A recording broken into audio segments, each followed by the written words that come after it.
हम ये बिल्कुल नहीं बोले हैं किसी भाई को कि मेरे चैनल को आप सब्सक्राइब करिए और बेल आइकॉन दबाइए। हम पूरा प्रयास कर रहे हैं कुछ बेहतर से बेहतर देने का, आप सभी को बेहतर से बेहतर पढ़ाई देने का। हम मेहनत कर रहे हैं आपके लिए और हम कंफर्म हैं, थोड़ा समय लगेगा, करोड़ों में जाएगा मेरा व्यू। हम इस बात के लिए प्रयास जारी रखे हैं, अब मेहनत हम कर रहे हैं।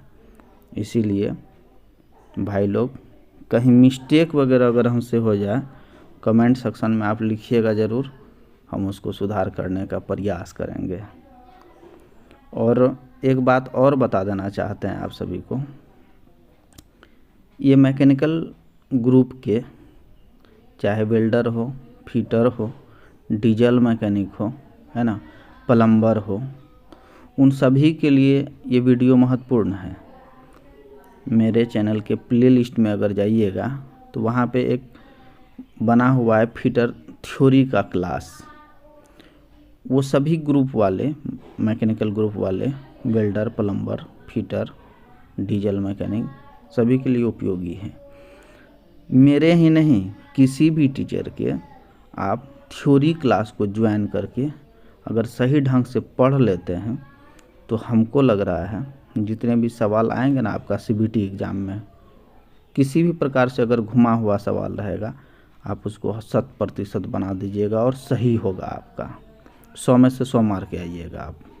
इसीलिए ऑब्जेक्टिव टाइप का अगर आप पढ़ाई शुरू कर दिए हैं, मेरे ख्याल से कॉन्सेप्ट क्लियर कराने के लिए आप थ्योरी पढ़ लीजिए खुद से, बुक से या नहीं, किसी भी टीचर का जिसका क्लास आपको समझ में आता हो, आप देखिए ज़रूर। आज जो अपना लोग चर्चा कर रहे हैं, ये फिटर के लिए जो है 38 क्वेश्चन निम्मी के द्वारा जारी किया गया है। मोस्ट इम्पोर्टेंट क्वेश्चन ये पूछे जाने का संभावना है और ये पूछे जाएंगे। इससे 38 क्वेश्चन जारी किए हैं। हमको लगता है इसमें से 30+ क्वेश्चन, 25 क्वेश्चन, 20 क्वेश्चन आएगा ज़रूर, है ना। आप इस वीडियो को देख करके, अरे समय लेने से कोई मतलब नहीं है, हम शुरू कर देते हैं आप सभी के लिए। आज का जो सवाल है आपका, भागों की अंतर चूड़ियों को मापने के लिए कौन से गेज का उपयोग किया जाता है। समझ रहे हैं, ये थ्रेड है ना, ये थ्रेड अगर कटा हुआ है, इसके भागों के, है ना, अंतर जो है, चूड़ी का जो अंतर है ना, गैप जो है चूड़ी का, उसको मापने के लिए किस गेज का प्रयोग किया जाता है ना। इसी के बारे में एक सवाल पूछा जा रहा है आपसे। तो ये इसका राइट आंसर जो है थ्रेड प्लग गेज है ना, number C, thread plug gauge है। अगला सवाल देख लेते हैं अपना लोग। अगला सवाल है, माइक्रोमीटर को आप पहचान ही रहे हैं। ये ज़रूरी नहीं है इस बार एक्स के रूप में एनबिल को पूछा है, कभी थिम्बल भी पूछ लेता है, कभी रेचिड भी पूछ लेता है ना। माइक्रोमीटर, इस टोटल प्लेलिस्ट में हमारा सारा टूल्स का वीडियो बना हुआ है अलग अलग, टोटल थ्योरी का वीडियो बना हुआ है अलग अलग, आप देख लीजिएगा। हमको लग रहा है अगर इस बार अगर एनविल के बारे में पूछा है ना, कभी स्पेंडल के बारे में पूछ लेगा, थिम्बल के बारे में पूछ लेगा, रेचिड के बारे में पूछ लेगा, सवाल 100% आने का संभावना है इस माइक्रोमीटर से। तो इस बार जो निम्मी के द्वारा जारी किया गया है, ये इस एक्स के रूप में चिन्हित भाग का नाम पूछ रहा है। तो ये कंफर्म हो जाइए, इसको एनविल कहते हैं, यानी ये एक्स के रूप में जो पूछा जा रहा है, इसको एनविल कहते हैं। अगला क्वेश्चन देख लीजिए। ये क्वेश्चन है, कौन से रीमर में लंबा टेपर लीड होता है। लंबा टेपर लीड, रीमर का प्रयोग तो समझ ही रहे हैं ना, किस काम के लिए किया जाता है, रिमिंग के लिए किया जाता है। तो इसका सही आंसर जो है सॉकेट रिमर है ना, इसका सही आंसर सॉकेट रिमर है।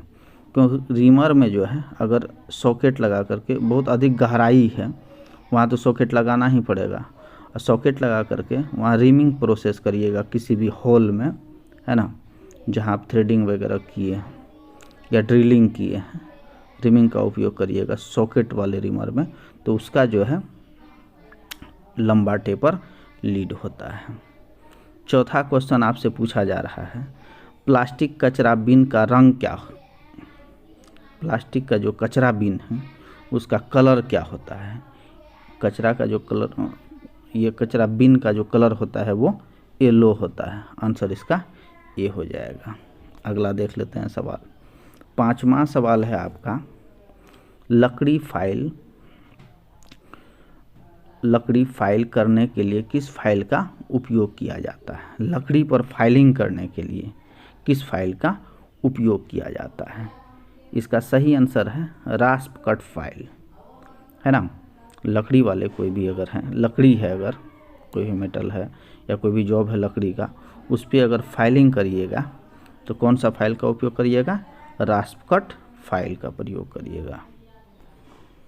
अगला क्वेश्चन देख लेते हैं छठा, रिमर में एक्स अंकित तत्व का नाम क्या है ना। इस एलिमेंट का, ये जो मार्केट एलिमेंट है एक्स के रूप में, इसका नाम क्या है? ये जो है फेस है, ये वाला हिस्सा को फेस कहते हैं। सातवां क्वेश्चन है, स्क्रू जैक में किस प्रकार के थ्रेड का उपयोग किया जाता है ना। स्क्रू जैक जो होता है उसमें किस प्रकार का थ्रेड उपयोग किया जाता है? स्क्वायर थ्रेड का उपयोग किया जाता है स्क्रू जैक में, है ना। इसका आंसर सी हो जाएगा आपका। अगला देख लेते हैं, एक्स के रूप में चिन्ह भाग का नाम क्या है ना। ये एक्स के रूप में ये जो है चिन्हित भाग का नाम क्या है? फिगर से तो लगभग क्वेश्चन 4, 5, 7 क्वेश्चन आ ही जाता है। इसका नाम जो है आपका अर्वर है। चौक की तो है नहीं, है ना। चौक जो ड्रिल मशीन का चौक होता है ना, जिसमें ड्रिल बिट लगाते हैं, वो की है नहीं। ये ड्रिल बिट तो है नहीं, ड्रिलिंग करने के लिए ड्रिल बिट जो होता है वो आपका है नहीं। ये ड्रिल चक भी है नहीं, है ना। उसके बाद आपका लास्ट में क्या हो गया? आर्बर, है ना। आंसर इस आपका बी सही है। 9वां क्वेश्चन है आपका, रिवेट सिर के प्रक्षेपण से बचने के लिए किस रिवेट का उपयोग किया जाता है? प्रोजेक्शन ऑफ रिवेट हेड के बारे में पूछा जा रहा है आपसे। तो इसका राइट आंसर हो जाएगा काउंटर संक हेड रिवेट, है ना। इसका राइट आंसर हो जाएगा काउंटर संक हेड रिवेट। अगला क्वेश्चन देख लीजिए, गेज का नाम क्या है? ये जो है गेज, इसका नाम पूछ रहा है। फिगर से देख लीजिए आपका, ये देख लीजिए यहाँ दांते कटा हुआ है, ये सभी में देख लीजिए आप, इसके टीथ कटे हुए हैं, आपको स्पष्ट दिखाई दे रहा होगा, ठीक है। ये पिच गेज है। पिच गेज क्या होता है? अगर कोई भी नट बोल्ट वगैरह है जहाँ थ्रेड कटा हुआ है, ये नट बोल्ट है ना, यहाँ से यहाँ तक का दूरी जो होता है वो पिच होता है ना। पिच जो है उसका थ्रेड का जो माप कीजिएगा, एक जो थ्रेड कटा हुआ दूसरा थ्रेड का दूरी कितना है उसको मापने के लिए आप पिच गेज, है ना, स्क्रू पिच गेज का प्रयोग करते हैं। इसका राइट हो जाएगा आंसर ए नंबर। 11 नंबर का जो सवाल है भाई, तीनों में से किसके कारण आग लगती है? सबसे पहला चैप्टर का ये सवाल है और सभी का जो है प्लेलिस्ट में हमारा दिया हुआ है क्लास। कॉन्सेप्ट क्लियर हो जाएगा, अगर वहाँ आप देख लेते हैं तो सारा कुछ आपका क्लियर हो जाएगा और आसानी से सीबीटी एग्ज़ाम में हमको लग रहा है 100 में से 100 मारिएगा आप। थ्योरी पढ़िएगा ज़रूर भाई, उसी से सवाल आना है। अब देख लीजिए यहाँ पे ईंधन, ऊष्मा और ऑक्सीजन। सबसे पहले ईंधन चाहिए, अब आग कहीं लगाना है, लकड़ी चाहिए ना, उसके बाद ऊष्मा चाहिए, फिर ऑक्सीजन के संपर्क में आने से ही आग लग जाता है, ठीक है। इसका राइट आंसर हो जाएगा ईंधन, ऊष्मा और ऑक्सीजन, ये तीनों चीज़ के कारण आपका आग लग जाता है। अगला क्वेश्चन देख लीजिए 12 नंबर का, खराद मशीन में बैक गियर यूनिट का उद्देश्य क्या है? खराद मशीन समझ रहे हैं ना, लेथ मशीन। लेथ मशीन में अगर बैक गियर लगाइएगा तो आपका क्या हो जाएगा, स्पिंडल की गति कम हो जाएगी, स्लो हो जाएगी। वो जो चौक जहाँ लगा हुआ रहता है ना, चक जहाँ लगा होता है स्पिंडल में लेथ मशीन का, उसका बैक गियर अगर लगा देते हैं तो उस स्पिंडल का गति स्लो हो जाता है, कम हो जाता है। इसका राइट आंसर डी हो जाएगा। 13 नंबर का क्वेश्चन देख लेते हैं फिर। थ्रेड की प्रोफाइल की जांच के लिए किस गेज का उपयोग किया जाता है? थ्रेड की प्रोफाइल को, यहाँ भी थ्रेड की बात हो रही, चूड़ी की बात हो रहा है, कभी कभी गुना भी बोल देते हैं गांव घर के भाषा में। तो थ्रेड का जहाँ भी बात हो रहा है उसके प्रोफाइल की जांच के लिए किस गेज का प्रयोग किया जाता है? स्क्रू पिच गेज का प्रयोग किया जाता है। ठीक है। 14 नंबर का सवाल देख लीजिए। फिलर गेज का उपयोग है ना, फिलर गेज का उपयोग पूछ रहा है। इसका राइट आंसर हो जाएगा मिलने वाले भागों के बीच की गैप की जांच के लिए। जैसे अगर कोई भी मशीन का पार्ट है ना, ये दो पार्ट है, इसके बीच में कितना गैपिंग है ना, ये दोनों मशीन के पार्ट के बीच में कितना गैप है, उसको चेक करने के लिए अपना लोग फिलर गेज का प्रयोग करते हैं। ठीक है। अब है क्या, BIS प्रणाली में कितने आधारभूत टॉलरेंस ग्रेड उपलब्ध हैं? फंडामेंटल टॉलरेंस पूछ रहा है ना। आधारभूत टॉलरेंस ग्रेड कितने हैं? वो कंफर्म रहिए आप, 18 है उसका। 16 नंबर का क्वेश्चन पूछ रहा है, बेंच वाइस बनाने के लिए किस मटेरियल का प्रयोग किया जाता है? बेंच वाइस, जिस पे कोई भी जॉब को पकड़ करके कोई भी ऑपरेशन करते हैं, कटिंग करते हैं या फाइलिंग का ऑपरेशन करते हैं, बेंच वाइस पे ही जॉब को पकड़ते हैं। वो बेंच वाइस जो है बना किस मटेरियल का होता है? वो कास्ट आयरन का बना होता है। 17 नंबर का क्वेश्चन पूछ रहा है, किस स्क्रू थ्रेड में क्रेस्ट और रूट को राउंड किया जाता है? क्रेस्ट और रूट को राउंड किया जाता है। इसका आंसर हो जाएगा BSW थ्रेड, है ना। ये टोटल को भाई हम बता रहे हैं थ्योरी के क्लास में, प्लेलिस्ट में अगर जा कर के थ्योरी को देख लेते हैं मेरे वीडियो को, आप कंफर्म हैं एक भी वर्ड ऐसा नहीं होगा जो आपको समझने में आसानी नहीं होगा। अगला है PPE का नाम क्या है? इसको देखने से पता चल रहा नहीं, यहाँ पे पकड़ने वाला ये है ना, ये हाथ से पकड़ने वाला है ना। ये हैंडल जो यहाँ बना हुआ है ये हाथ से पकड़ने वाला है ना। वेल्डर वाले लोग बहुत अधिक यूज करते हैं इसका, है ना। इसका आंसर हो जाएगा हाथ वाली welding screen, welding hand screen. हाथ से पकड़ के आप अपने आँखों को आसानी से बचा करके वेल्डिंग का प्रोसेस करते हैं, है ना। ये हैंडल बना हुआ है हाथ से पकड़ने के लिए, आँख के सामने रखिए और फिर आप वेल्डिंग का प्रोसेस करिए। इसका राइट आंसर हो जाएगा डी नंबर, हाथ वाली वेल्डिंग स्क्रीन। अगला क्वेश्चन है, कॉर्नर पर मटेरियल को चौकोर करने के लिए किस चीजल का छेनी का उपयोग किया जाता है ना। कॉर्नर पर कोई भी जॉब है हमारा, ये मान लेते हैं इस वाले कॉर्नर है, ये कॉर्नर है हमारा ये वाला हिस्सा, ठीक है।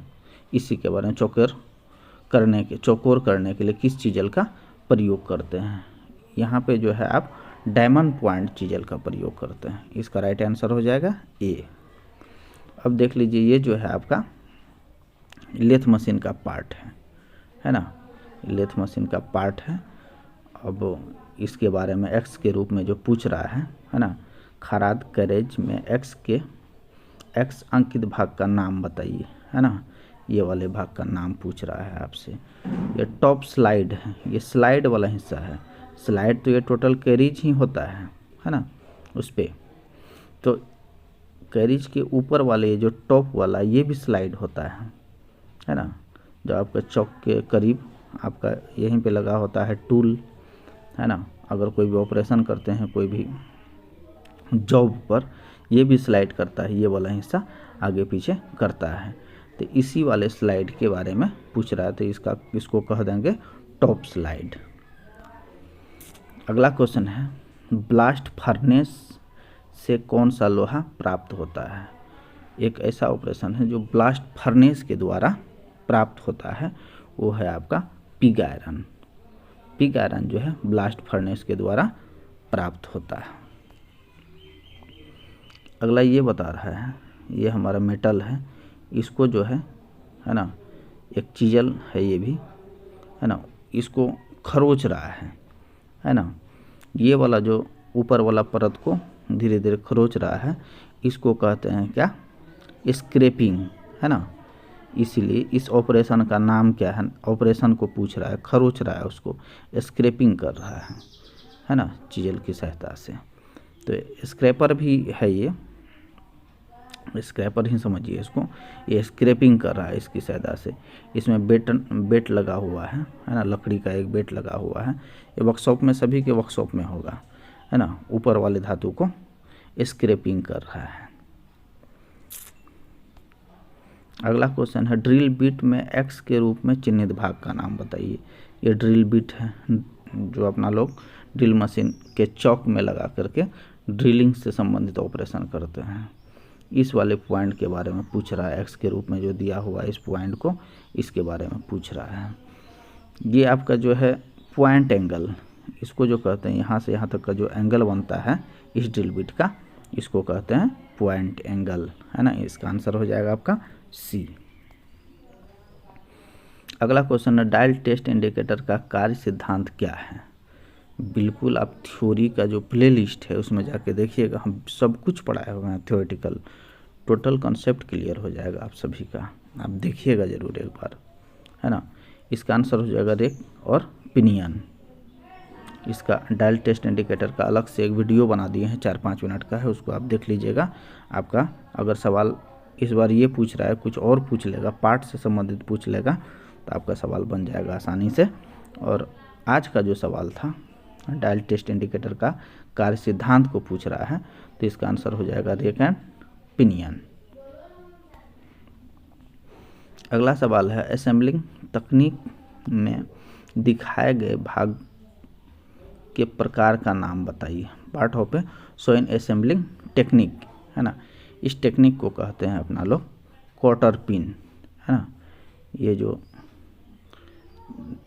टेक्निक का उपयोग किया गया है इसको कहते हैं क्वार्टर पिन। बोल्ट के प्रकार की पहचान करें। इस बोल्ट के प्रकार की पहचान करने के लिए बोल रहे हैं, तो इसको अपना लोग कहते हैं क्लियरेंस होल के साथ bolt, bolt with clearance hole, है ना। इस प्रकार का अगर फिगर से संबंधित आपका सवाल रहे, आप आसानी से बना सकते हैं और ध्यान से देखिएगा इसको। अगला क्वेश्चन है एक्स से अंकित भाग का नाम क्या है। ये क्या है, चक है, किस चीज़ का चक है, लेथ मशीन का चक है। यहीं पे अपना लोग जॉब को होल्ड करते हैं। ये इसका की है ना। ये आपका 3 चक है, देख लीजिए आप, एक बार मिटा के आपको हम दिखाने का प्रयास कर रहे हैं। 3 चक इसीलिए है क्योंकि इसमें 1, 2, 3 चक लगा, ये जबड़ा लगा हुआ है, जौ है, 3 चक है। और इस की के माध्यम से इसको इसके जॉब को सेंटराइज करने का ज़रूरत नहीं पड़ता है, सीधे इसमें जॉब को होल्ड करते हैं। ये चाबी है, की है, इसको हम टाइट करते हैं, तीनों जबड़ा आसानी से उस जॉब को पकड़ लेता है। तो ये चक है लेथ मशीन का। तो आज पूछ रहा है इसका एक्स के रूप में जिस भाग का नाम, उसको कहते हैं क्राउन व्हील, ठीक है। एक्स के रूप में जो पूछ रहा है इसको कहते हैं क्राउन व्हील।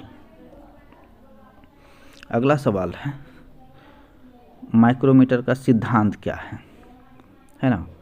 माइक्रोमीटर का सिद्धांत जो होता है स्क्रू एंड नट के सिद्धांत पे एक काम करता है, स्क्रू और नट के सिद्धांत पे कार्य करता है। माइक्रोमीटर के बारे में भी हम स्पेशल वीडियो बनाए हुए हैं, बहुत सारा सवाल है, आप उसको भी देख सकते हैं, प्लेलिस्ट में है, सब अपने पास है। अगला सवाल है वर्नियर बेवल प्रोट्रैक्टर का कौन सा भाग मापते समय झुकी हुई सतह से संपर्क करता है ना। बेबल प्रोट्रैक्टर को देखें, इसका भी वीडियो है अपना प्लेलिस्ट में, आप देख लीजिएगा। हम क्या बताएं बार बार, उसका आंसर हो जाएगा सी, ब्लेड, है ना। वर्नियर बेबल प्रोट्रैक्टर का कौन सा भाग मापते समय झुकी हुई सतह से संपर्क करता है, उसको क्या कहते हैं भाई, ब्लेड, है ना। अगला सवाल देख लीजिए, कौन सी धातु कई प्रकार के अम्लों के लिए प्रतिरोधी है। ठीक है, इसका राइट आंसर हो जाएगा लेड। अगला सवाल है, आयताकार ट्रे बनाने में प्रयुक्त नॉच का क्या नाम है। प्रयुक्त नॉच का क्या नाम है। एक आयताकार बना हुआ है ना ये ट्रे, इसके बारे में पूछ रहा है, इसका नॉच का नाम क्या है। इसका आंसर हो जाएगा स्क्वायर नॉच। ठीक है, एक्स के रूप में चिन्हित भाग का नाम क्या है। अब देख लीजिए, ये जो पूछ रहा है ये यहाँ से लेकर के फिर यहाँ से, है ना, थोड़ा सा इस वाले भाग का के बारे में पूछ रहा है, एक्स के रूप में उसी भाग को पूछ रहा है। इसको कहते हैं नेगेटिव रेक एंगल। एंगल के बारे में भी हम बताए हैं, है ना। रेक एंगल किसको कहते हैं, क्लियरेंस एंगल किसको कहते हैं, कटिंग एंगल किसको कहते हैं। और अभी जो आपको ये पूछा जा रहा है सवाल, ये देख रहे हैं, ये दो लाइन खींचा हुआ है, इसके बीच में जो एंगल बन रहा है उस एंगल को क्या कहते हैं, ये नेगेटिव रेक एंगल कहते हैं उसको। आंसर आपका बी सही हो जाएगा। अगला सवाल है, स्क्रू थ्रेड में एक्स के रूप में चिन्हित भाग का नाम बताइए।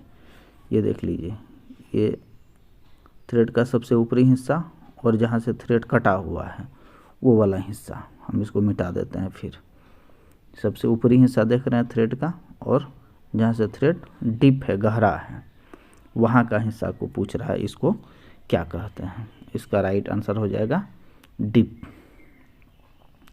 गहराई। ऑटोमेटिक बात है, ये सबसे ऊपरी हिस्सा और ये वाला जहाँ से थ्रेड गया हुआ है, इसके बीच का जो ये नाम इसको पूछ रहा है, इसको गहराई ना कहिएगा, क्या कह सकते हैं। और अगला है सवाल, वर्नियर माइक्रोमीटर का, है ना, लिस्ट काउंट पूछ रहा है। लिस्ट काउंट वर्नियर माइक्रोमीटर का कितना होता है, लिस्ट काउंट हमको लग रहा है सभी को पता होगा, है ना। इसका आंसर हो जाएगा 0.01 mm, है ना। सी इसका राइट आंसर हो जाएगा। अगला देख लीजिए, असेंबलिंग में कौन सा बोल्ट वर्कपीस के बीच सापेक्ष चाल को रोकता है ना। असेंबलिंग, कोई भी अगर पार्ट को जोड़ते हैं वो असेंबलिंग कहलाएगा ना। कौन सा बोल्ट वर्कपीस के बीच का सापेक्ष चाल को रोकता है। इसका राइट आंसर हो जाएगा बॉडी का फिट बोल्ट, है ना। जो बॉडी का फिट बोल्ट है वही सापेक्ष चाल को रोकता है। ठीक है, अगला सवाल पूछ रहा है, एल्युमिनियम धातु का रंग कैसा होता है। और सभी को पता होगा एल्युमिनियम का कलर कैसा होता है ना, वो सफ़ेद ही तो होता है। हंडी वगैरह जो खाना वगैरह बनाते हैं, सीधी सी बात है, उसका कलर कैसा होता है, वो एल्युमिनियम का बना होता है। कलर तो सभी को पता है। अगला सवाल है, इस शीट मेटल ऑपरेशन का नाम बताइए। ये शीट मेटल पे जो ऑपरेशन हो रहा है ये बॉल पिन हैमर है ना। बॉल पिन हैमर से इस मेटल पे चोट दिया जा रहा है, इस ऑपरेशन को कहते हैं ग्रूविंग। ग्रूव काट रहा है ना, ग्रूविंग वाले ऑपरेशन कर रहा है। अगला सवाल है, लास्ट सवाल है आपका, रिवेट के निर्माण के लिए उपयोग की जाने वाली सामग्री का नाम पूछ रहा है। रिवेट तो देखें है ना, वो किस मटेरियल का बना होता है ना, उसके बारे में पूछा जा रहा है। वो माइल्ड स्टील का बना होता है। रिवेट के बारे में पूछ रहा था। ये 38 सवाल निम्मी के द्वारा जो है जारी किया गया है, मोस्ट इम्पोर्टेंट सवाल। हम दावे के साथ तो नहीं कह रहे हैं, लेकिन हमको उम्मीद ज़रूर है इसमें से 25 से 30 सवाल आपके सीबीटी एग्ज़ाम में आने का संभावना है। निम्मी के द्वारा सवाल जारी किया गया है और निम्मी के पैटर्न पे ही आपका CBT एग्ज़ाम में पूछा जाता है सवाल। इसलिए ये 38 क्वेश्चन अगर आप देख लेते हैं, हमको लग रहा है 25 से 30 सवाल आपका आना तय है। इसमें से 20 भी अगर आ जाता है तो हमारा क्या जाता है। फिर जो भी अगला नोटिफिकेशन आता है निम्मी के द्वारा, क्या जो इम्पोर्टेंट सवाल होंगे उसको हम देने का फिर प्रयास करेंगे। मेहनत हम कर रहे हैं, आप लोग वीडियो देखिए। और मेरे प्लेलिस्ट में सभी ट्रेड के लिए है, आप मेरे प्लेलिस्ट में जा कर के देखिए। हम और भी बेहतर करने का प्रयास कर रहे हैं। ITI से संबंधित सारा इन्फॉर्मेशन आप सभी को हम देने का प्रयास कर रहे हैं। आप देखते रहिए मेरे चैनल को। मन करेगा सब्सक्राइब करिएगा, नहीं करेगा कोई दिक्कत नहीं है, हम मेहनत करेंगे। आप भी मेहनत कर रहे हैं, सफलता आपको 110% मिलेगी, हमारा भी मिलना तय है। बाकी धन्यवाद भाई लोग, फिर मिलते हैं अगली वीडियो में।